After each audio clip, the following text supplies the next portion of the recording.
Si, mais vous pouvez. Ça prendra par la parole. Moi, c'est un assassin. Il a fait un enfant. Dans le camion à n'importe quel. De toute façon, il y a le garage, préfecture, annexe,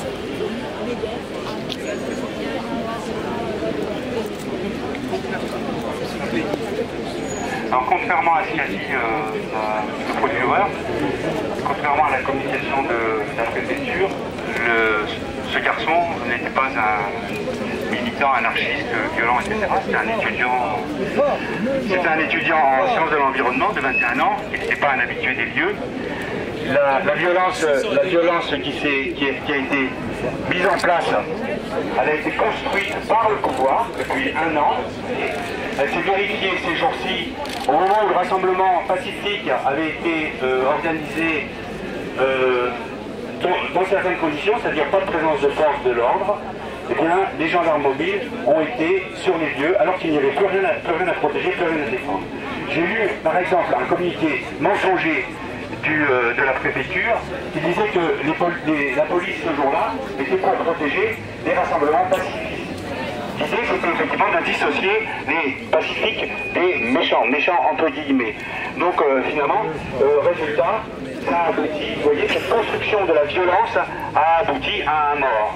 Et je dirais que derrière ça, il faut également remonter à 1 an, c'est-à-dire que depuis 1 an, on demande un dialogue, on demande à ce que les recours qui sont déposés, 3 recours qui risquent d'ailleurs d'annuler le barrage comme étant illégal, eh bien ces recours, on n'a pas attendu que les justices les rendent. Enfin, dernière chose, les synthèses, le compte rendu de la commission d'expertise sont publiés et donnent raison aux opposants. Vous voyez ?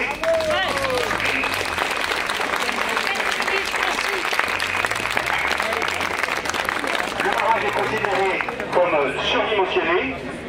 Les études d'environnement ont été faites n'importe comment.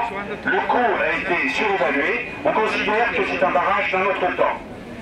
Malheureusement, et là il va falloir réfléchir à cette phrase, malheureusement, comme il a été commencé, il faudra qu'il soit continué. Non. Ce n'est pas moi qui le dis, bien sûr. Évidemment, j'espère que c'est pas moi qui vous insulter. C'est comme ça que c'est formulé. La connerie a été faite, il va falloir la continuer. Voilà. Donc, à partir de ça, eh bien, on va maintenant essayer de rendre un hommage à ce jeune garçon. Je pense que, je sais que samedi prochain, une manifestation silencieuse de recueillement sera à nouveau proposée, afin que ceux qui n'ont pas pu y être aujourd'hui puissent participer. Voilà, pareil, qui fait les photos, c'est le photographe. Merci. Ce barrage est illégal, d'un bout à l'autre, depuis le début. C'est un tissu de mensonges, d'abus de pouvoir, de conflits d'intérêts, de détournement de fonds. C'est une aberration totale, une destruction d'un écosystème indispensable dont nous allons absolument avoir besoin dans les 20 ans à venir.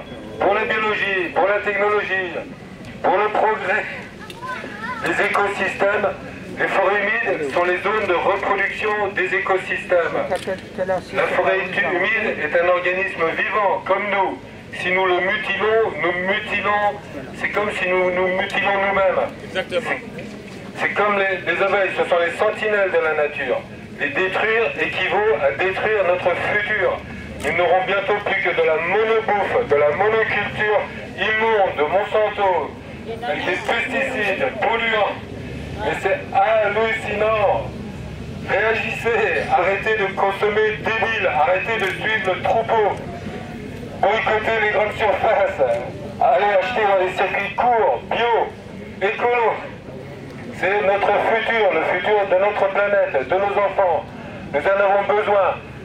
Ce n'est pas une utopie, c'est la réalité. Les papillons, les insectes, c'est la réalité. L'utopie, c'est la monobouffe. Et c'est l'enfer. Rémi, il est mort en enfer hier. Ils ont transformé un petit coin de paradis en enfer. Pourquoi? Mais pourquoi? À quoi ça sert? C'est stupide.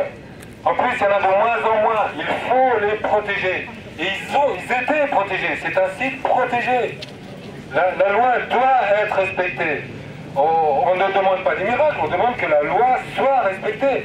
Comment est-ce qu'un élu, parce qu'il est élu, a le droit de détourner la loi, hein, de prendre des décrets, avec la complicité du préfet, hein, d'envoyer ses forces de l'ordre, d'envoyer sa milice, son armée. Hein, c'est absolument hallucinant. Pourtant, on est dans un pays de droit, il semble. On sait bien qu'il n'y a plus de démocratie. Si, il reste de la démocratie. C'est à nous de la faire respecter. C'est à nous de venir, de protester. Et la preuve, on y arrive. Mais voilà, à quel prix? Rémi a donné sa vie. Mais pourquoi? Non, on lui a volé, Roland. On lui a volé sa vie.